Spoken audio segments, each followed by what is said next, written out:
Fargo, the new virtual assistant from Wells Fargo, makes banking faster and easier. Like this. Fargo, what's my checking account routing number? And this. Fargo, turn off my debit card. And this. Fargo, what did I spend on groceries last month? And that's just the beginning. Do you, Fargo? You can. In the Wells Fargo mobile app. Learn more at wellsfargo.com/getfargo. Terms and conditions apply. Your mobile carrier's availability and message and data rates may apply. Wells Fargo Bank, N.A., member FDIC. Hello, Jamie here. If you've been enjoying the podcast and want to show your support, I have a brand new Patreon page, and signing up will grant you access to the Right and Wrong Discord server, where you can interact directly with many of the authors, agents, and editors who have been guests on the show. You can also interact with me and see what guests are coming up, so you could maybe suggest questions that I could ask them. Thanks again for listening, and I really do appreciate any and all support that you guys give me for the podcast. Let's get back to it. So our podcast is called Right and Wrong. Are these your notes? These Are these your notes about what we're going to say? Anything. Nailed it. Is the short answer. So how many novels did you not finish? Oh my God, so many. It was perfect. What's she talking about? This is nonsense. Ooh, a spicy question. I love it. This is it, guys. The big secret to getting published is you have to write a good book. You heard it here first. Hello, and welcome back to the Right and Wrong podcast. Today, I'm very lucky to be joined by award-winning literary fiction writer whose highly anticipated debut novel, One Small Voice, is out February 23rd. It's Santanu Bhattacharya. Hi, welcome to the podcast. Thanks, Jamie. Thanks for having me. I can only imagine, so close now to the release date, that this must be such an exciting time period for you, with One Small Voice just coming out within a few weeks. How are you feeling about it? Yeah, I mean, it is exciting. It's also nerve-wracking. I'd say it goes both ways, and it kind of, one moment I'm feeling high because somebody's posted a great review of the book. Another moment, I'm feeling very low because I didn't make it to one of the many lists that come out at especially the end of the year. There were all these lists, like books to look out for in 2023. And every time I wouldn't see One Small Voice on it, my heart would sink. And then every time I would see it on a list, my heart would soar. So yeah, there's multiple personalities going on. I was going to say, it sounds wild being in your head right now. Does it feel like it's been a long journey, like a long lead up to this point? It has, because the book deal happened in October 2021. Uh-huh. So yeah, it's been very long. What's that, like 16, 17 months? Yeah. And I keep joking that because the release is in February. I mean, this is the most happening February I've ever had. Like, nothing happens in February, right? You go through Christmas, and then there's this lull, and then there's winter, and you're all waiting for spring and Easter and all of that. And this is like the most exciting February I've ever had. But it's been a long lead up because I've been writing this novel for so long. Kind of the idea has been in my mind for the last 10 years. And then I've been kind of actually properly writing it for the last more than 5 years now. So yeah, it's been a long time, and it's time now for this to kind of go out into the world and for me to be done with it. yeah, I can see you need like a catharsis on this whole. Like, yeah, totally. I need to move on to other things. And for everyone listening, would you mind giving us a sort of whistle-stop pitch of what the book One Small Voice is all about? Absolutely. So One Small Voice is what I call the modern Indian millennial novel. It is set in contemporary India, and it is the coming-of-age story of a young man. The story starts in the early 1990s when Shubhankar, aka Shabby, the protagonist, he is 10 years old, and he witnesses an act of mob violence. He's very scarred by it, but he also realizes for various reasons that he can't talk about it to his family, and can't share it with his parents, with his brother. So he keeps it all bottled up. The story then follows him for the next 25 years. And he's growing up in a North Indian city of Lucknow, but then when he grows up, he moves to the big city of Mumbai for work. So on the one hand, it is him trying to find a way out of this trauma. But on the other hand, it's also him growing up and experiencing life and, moving out of his parents' home, making friends, exploring the big city, exploring sexuality, all of that stuff. And and then finally, I guess, like, I won't tell you what happens in the end, but but essentially, it's the millennial experience in contemporary India and how young people are kind of responding to what's happening around them and trying to find a place for themselves in the country. Yeah. It's a fascinating coming of age story, especially for someone who's not from India or like been to India. So it's like for me reading it, it was a whole new area, like that was just very enlightening to me. Thank you. Your writing there's something so unique about it, and I couldn't quite pinpoint what it was, but it feels so thoughtful and at the same time thought-provoking. Are you the sort of author that plans everything out very meticulously? Yes and no. I think I planned the story out in the sense that when the story came to me, I knew what happens at the start and I knew what happens in the middle. So everything in between, I needed to kind of find a way to, and there was this whole kind of cast of characters who started coming in. It was initially just the protagonist, Shabby, that I started writing with. But then, you start asking yourself questions. Where is he situated? What's his home? What does his home look like? What language do they speak? What food do they eat? Does he have parents? Does he have siblings? Does he have grandparents? What about his friends? And so this kind of whole cast of characters started building, and I really started kind of enjoying spending time with them and building them and weaving them into the story. But I had to find a way to take that story from the first kind of what happens at the start, the inciting incident, to what happens in the middle of the novel. And that needed some planning because it was just, a lot of people trying to get from point A to point B. Yeah. And then I was like, okay, when does this person come in? When does, I worked in some kind of cause and effect as well. This happens, therefore this happens, therefore this happens. So there was some planning involved in that. But it was kind of in my head. It was more organic. It wasn't like I was doing it on an Excel sheet or on a whiteboard or something. It was more just kind of me trying to tell the story to myself first before I put it on a page. Oh, okay. So you plan it, but in a sort of cerebral way, as opposed to physically putting it down, like mapping it out and charting it. Yeah, no, there's a lot that goes on in my head, and so the writing process is actually, for me, I need to work on it because I look at other people talking about making notes copiously or leaving voice messages to themselves, and I rely a lot on my memory. And I do have kind of quite a good memory, but I think I rely a lot on my memory, and my brain does a lot of the work. And I have very few kind of references, very few notebooks or short pieces that I write. Like some people write character sketches, some people would write like a synopsis of a chapter before they write the actual chapter. I do none of that. So it's all kind of building in my head. And I wait until I feel prepared to write. And when I write, I'm quite happy with what comes out, which is kind of an interesting process, but it also puts a lot of pressure on my brain. And so for the time that I'm writing, a novel, I'm not sleeping very well because my brain's always working overtime. So yeah, that it is more cerebral than kind of actual physical planning.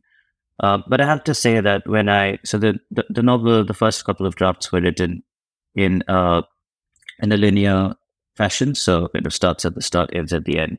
Then at some point, I decided, and there was also feedback from my agent, that it would be more interesting if people knew what they were reading towards, that there is something that happens later in the book. And it would just make it more interesting if there was a lead up to it. And that kind of structural edit then I did quite physically. So I actually had like post-it notes on a wall and I moved them around quite a bit. Yeah. And it was fun. I actually kept it. We've moved flats now, but I kept that until the very end, until like the last day we moved. That whole like wall art of post-it notes with chapter names. I hope you took a picture of it to memorialize it. There is a picture up on social media actually, if anyone's interested. Oh, amazing! Different colored post-it notes for it because it's almost like 3 decades. So I think I had like 4 different colors for 4 different kind of periods of the novel and so on. Yeah, it was interesting. Yeah. Okay, well, I would say, and there's probably a wider context to this, but I think it's Stephen King in one of his writing books where he says that he doesn't believe in taking notes because if you need to be reminded of something, it's not a good enough idea to go into your book. So you might be onto something with that. Yeah, no, that's interesting. Even though I feel um, like a novel contains a lot, right? I mean, a novel is such a kind of melting pot of so many different ideas and observations and things people might have told you, things you might have seen many years ago, like a smell, a song, a reference to something. And if you aren't writing all of these down, you might be missing out on some of those little things that could make a real difference to the reading experience. So, yeah, no, I would definitely want to kind of move to a process which Be more sensible with it. which is better for my overworked brain. Yeah, but I haven't been successful at all. It's still I rely a lot on my memory and my brain. Well, am I right in thinking that it's a 2 or a 3 book contract that you signed with Penguin? No, it's a one book. Oh, it's just a one book. Yeah, it was Okay. just novel. Yeah, Because what I find from a lot of authors is they'll talk about if they have like a multi-book contract or if they just pick up another contract. And now, instead of the first book where you had your 10 years ruminating, 5 years writing period, when you're on contract, it's now you have, a year to write this book and then we're going to edit it for a year. And that's all you've got. And that kind of will force an author into a kind of completely different way of writing and approaching and constructing the novel. yeah. No, I agree. In fact, one of the things, because I did have an idea for my second novel, but one of the things they said, and which I completely agree with now, that like the more we get closer to publication, I see why they said it. They said, we don't do turbo contracts because so much goes into planning and editing and promoting a book that, kind of putting your money on something in the future, you don't know when it's coming, you don't know what the market will be like, what the readership will be like, you don't know what the content of that book will be. It's just too much of this, planning ahead, and it just puts undue pressure both on the publisher and the author to come up with something just to, fulfill the contract. I think just from kind of an artist point of view, if the next novel kind of comes to me 10 years later, that is fine. And there are novelists that I really respect who've actually written like a novel every 10 years. The Booker winner last year, Shehan Karunatilaka, he wrote, his 2 novels were 10 years apart. Another novelist I really respect, Sitsi Dangarembwa, she's written 3 novels and each of them is almost, I think, like 10 years apart. So I almost respect the fact that, they write something when it comes to them, when they have a story to tell, instead of trying to be on this, be a writing machine and trying to churn out novels every couple of years. Yeah. So I thought it was actually a sensible thing to do for Penguin. And of course, like at that point, I would have loved to do a book deal, but now I see how it just wouldn't have been a good idea for either party. Yeah, and as you say, it gives you that more kind of freedom and comfort to do what you want to do. And I think it's also, in many ways, quite genre specific. As a literary fiction author, I think it's much more common for literary fiction to come out few and far between, because I think so much goes into it. There's just a lot more. I wouldn't say more thought, but there's lots of focus on the precision of words and the choices that are made and things like that, versus a genre like crime, which has its sort of procedural engine set up already, and it's about kind of adding new fun ways to do it, but putting out as much as you can. you have your detective all set up, and then you're just like solving cases or whatever. Or in fantasy, you have your universe set up, and you have kind of a captive audience for that universe. So then you can start writing stories set in that universe. But for literary fiction, I mean, who knows what the next book from a certain author will be, right? It could just go any direction. So they should be allowed that time too. They should cut literary fiction authors some slack, everyone. And even so, before this book, you have had a number of published shorts, award-winning shorts, I should say. And is writing something that you've always done, that you've always wanted to do? Well, I've always wanted to do, but not something I've always done. But I think I started writing. Well, so I used to write as a child, and I used to read, and I think now looking back, I always had this penchant for storytelling. I was kind of the guy who everyone would wait for to tell the story, or would hand over the story to me. It's like, now you tell the story because you can do it. But I grew up in times where art wasn't prioritized in our school or in the kind of social setting that I grew up in. Um, Everything was very geared towards employment. You have to do your graduation and you have to get a job. And I also come from a background where there was, we weren't poor, but we weren't rich either. So once you grow up, you have to learn how to pay your bills. There's no cushion. Hello, saver. Whether you're saving for that trip to the tropics or saving for an emergency, now is the time to take advantage of Wells Fargo's savings options. Wells Fargo offers savings accounts that can help you save towards your goals. So, what are you saving for? Visit a Wells Fargo branch or wellsfargo.com/save to open a savings account today. Wells Fargo Bank, N.A., member FDIC. And this was also a time in India, and I think it still is, but it might have changed a little bit, where engineering was the answer to everything. Everyone, these American multinational companies, had all set up shop in India, and there were all these IT jobs, and that just seemed like the most lucrative thing to do. So when I was growing up, and my university, so I studied engineering, and then I worked as a software engineer for a few years. And that period of time, I wasn't writing at all. I was still reading, but writing was completely out of my life. It's only after I started working that somehow, and I don't know what the trigger was, but I started writing a few short stories here and there, and that's how it picked up again. Okay, and you grew up in India, like you mentioned, but then you came to the UK and studied at Oxford, was it? Yeah, that was 7 years ago. So I came quite grown up. Like I didn't come here as a as a young person. And then you spent some time in Singapore. Yes, that was before. Yeah, so I basically grew up in India, and then I went to Singapore to study, and then I worked there for a few years. Then I moved back to India, lived there for a few years, and then moved to the UK. Oh, okay. So I'm very aware that most of the books that I read are written in English for English speakers. Other than dipping into things like The Alchemist or similar ones on occasion, I'm really not that exposed to international storytelling. During your kind of travels and stays around the world, have you read lots by like local authors? Yeah, in fact, I just recently set up a list of 10 books on bookshop.org, which, by the way, everyone should check out, that inspired and influenced my writing of One Small Voice. Oh. And when I looked at that list, and I wasn't like actively thinking about, demographic or background of authors when I was setting that list up. But when I looked at that list, I think 7 out of 10 authors of color from non-Western parts of the world.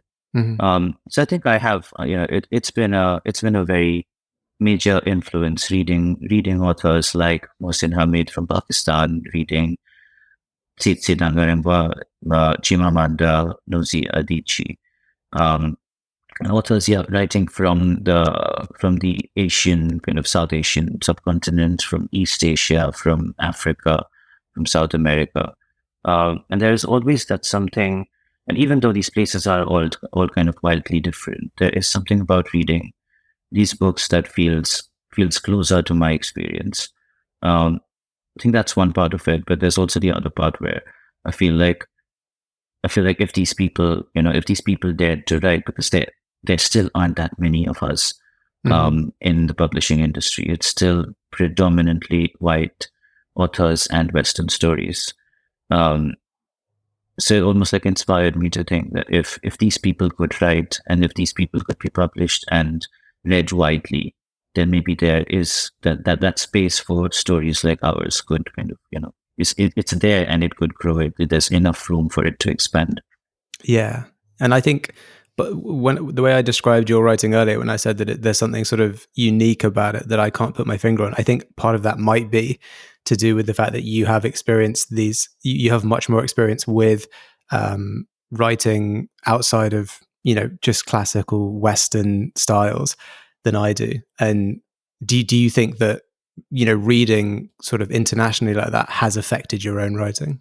Oh yeah, for sure. I mean, I was very aware that whatever I wanted to write had to be kind of a complete original. So, anything you spot in there that reminds me of you of somebody else is purely kind of, unintentional, and inspirations that kind of, seep into people's writing. Especially, I think a first novel would have kind of inspirations from all over. But I think it's just the fact that English as a language is a global language. It is spoken by everyone. It is spoken across the world, but it is also spoken in very different ways. And each region, each country, even across Indian subcontinent, the accents that you get, the kind of inflections you get in English are very different. We're also very inherently kind of multilingual. So we might start a sentence in English, and then if if we're not able to fully express ourselves, we might slip into Hindi or my mother tongue's Bengali. And it's like when my sister and I talk, we're just kind of, jumping across 3 different languages very easily. And yeah, I wanted to bring that sort of flavor to the book as well, especially in the conversations. And there's a lot of dialogue and there are a lot of characters. And I wanted to make sure that, when they speak, that they're almost kind of it's discernible. It's you can tell that this is this character speaking. So each person needed to have their kind of unique voice, but also the way they would speak would reflect that kind of multilingualism of contemporary India. I love that. That's great, and it really does come through in the book. Going back a little bit to when we were talking about when you started writing and you started writing the short stories and things like that, at what point in that process did you something sort of click in you and you thought, okay, I do want to write something bigger than this. I do want to sort of see how far my writing can go and take it to the next level and get published? So this is going to sound presumptuous, but I was always writing to get published. Okay. Yeah, I was like, that was definitely the goal. I'm not the kind of writer who kind of just writes away on their own. And this, I've met over the last few years now, I've come into contact with so many different writers and poets, and there's so many people who write absolutely brilliantly with no ambition whatsoever, no intention of ever putting their work out there. They're just purely doing this for themselves. Yeah. And I'm fascinated by it, and I have a lot of respect for it. Art created for the sake of art, and it's almost like a creative output that you're just doing for yourself. But I was very different. I was writing to get published. I knew that if I was going to put all this effort in, and it was a lot of effort because I was working full time throughout, and I work full time even now. And I was doing a master's degree and moving countries and all of that, finding a job, sorting out visa stuff. So writing was like so much effort that I was like, if this doesn't kind of result in something concrete, then I don't know how to motivate myself. So I guess that was always the case. That I knew that there had to be a book or something at the end of this. Also, I think like I'm the kind of writer who writes to be read. I think there are people who write for themselves, and then there are people who write to be read, or artists who kind of create art to be consumed by others, and that's how they get their energy. Painters hope that their paintings would be in galleries, and movie makers make films so that they can be screened and audiences will come and watch. I think there's a lot of energy some artists get from consumers and how they're consuming the art, and what they're thinking, the kind of conversations that their art is provoking. And I'm definitely in that category. But when this idea for the novel came to me, I don't know if it was big or small. It was just an idea, and I just started writing. So I don't think there was a point where I was like, oh, let's do something big now. It was just more, right, this is a cool idea. And in fact, the first draft, it wasn't really a full draft, but I wrote about 25,000 words, and I wasn't happy. This was 10 years ago. I was just not happy by what it, how it was reading and what was coming out, and I put it away. And back then, I didn't think that the idea had any legs. It's only when I picked this up, like 5 years later, that I was like, okay, I feel more prepared now. I feel like I have more confidence to write this story. Well, that's interesting. It's definitely true. I'd not really thought about it in those times before where a lot of art is self-contained and for the artist, and then there's other forms of art where part of the art is almost the interaction. And something beautiful about reading, which I talk about a lot, is the reading with a book is almost a collaborative thing. It's almost a collaboration between the author and the reader, and like their imaginations sort of combined in a way. Yeah, I think it's something that I'm kind of working through in my own head, because I mean, as my it's time for the book to come out into the world, and I think there are questions I'm asking myself as to how attached do I stay to the book. It will always be my creation, but once it goes out into the world, you kind of have to find a way to detach yourself, because now you've put this story and these characters in the hands of others, and they will have their own opinions, and they will interpret it the way they want to. Their own life experiences will influence what they think about the book. So I think there's this. When I was writing it, I was actually coaching myself very consciously to not think of any particular kind of reader, because to me, like that would just mean that I would be writing gimmicky stuff, knowing that this is what's working. Everyone seems to like crime, so let's put some crime in. That kind of thing. Or people, when they read books from India, maybe this is what they're expecting, so let's put some stereotypes in. And I was constantly coaching myself to not do that. So the writing of it was actually very personal, and it was just like literally me and the page. But I would love for people to read it and also kind of go through this experience with me and interact with the content. So I think artists go through this weird kind of, it's almost like a bit of a bipolar experience where on the one hand you create it solely because it's coming from within you and you're writing for yourself, but it's also not complete without it going out into the world and doing something for people. Yeah, no, that's 100% true. I presumably you're working on, or at least beginning to start conceptualizing something new, a new book with similar goals and aims. When you do another book, is it going to be a similar kind of style, a sort of historical contemporary fiction? Well, I'm working on two different ideas. So, and they're both very different to each other and very different from One Small Voice.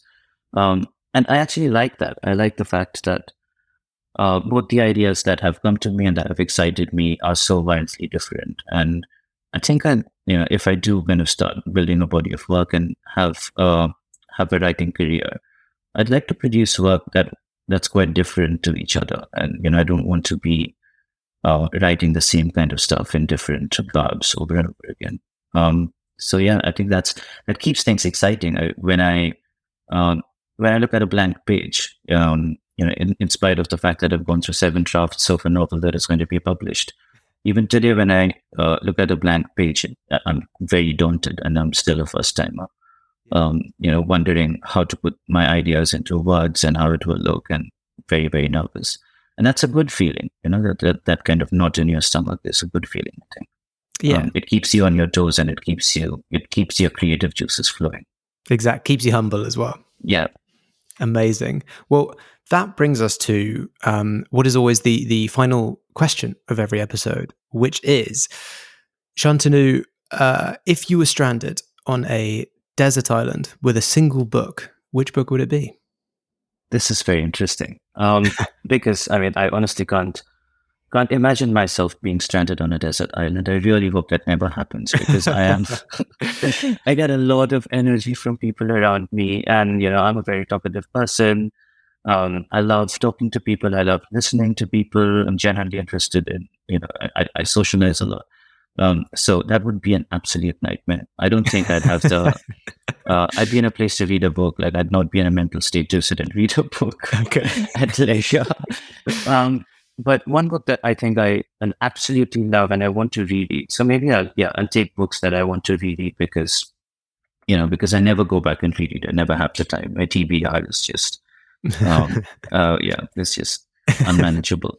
But one book I do want to reread is it's a book called The Friend by Sigrid Nunez, and it's about a writer in New York, and she and her friend, who was also a writer, has just committed suicide. and the friend's wife has given her his dog. So she's kind of inherited her friend's dog after the friend has passed away. And the dog and herself, like both of them, are in deep grief because of the passing away of this friend who was very special to both of them. And they're just coexisting and working their way through this grief. And it's a very beautiful book, but I think there's also, that kind of isolation maybe would lend itself well to a desert island. So maybe I'll take that. I don't want to read a book with a lot of people and happiness because I don't know what to do with all this energy. There's no one around me. Fair enough. I mean, a clever decision given how you'd be in that situation. Yeah, very distressed. Amazing. Well, thank you so much, Santanu, for coming on the podcast and sharing your experience and telling us all about the new book. I'm really excited for the world to get their hands on it. It's been great chatting. Thank you so much, Jamie. Thanks for having me. And for everyone listening, if you want to keep up with what Santanu is doing, you can follow him on Twitter at Shantanu_BX. That's SANTANU_BX. One Small Voice is out February 23rd, which has already passed, so you can go and get it right now. To make sure you don't miss an episode of this podcast, follow along on Twitter, Instagram, TikTok, and Facebook. And if you're after some more lighthearted, bookish story discussions, check out my other podcast, The Chosen Ones and Other Tropes. Thanks again to Santanu, and thanks to everyone listening. We'll catch you on the next episode. Fargo, the new virtual assistant from Wells Fargo, makes banking faster and easier. Like this. Fargo, what's my checking account routing number? And this. Fargo, turn off my debit card. And this. Fargo, what did I spend on groceries last month? And that's just the beginning. Do you Fargo? You can in the Wells Fargo mobile app. Learn more at wellsfargo.com/getfargo. Terms and conditions apply. Your mobile carrier's availability and message and data rates may apply. Wells Fargo Bank, N.A., member FDIC.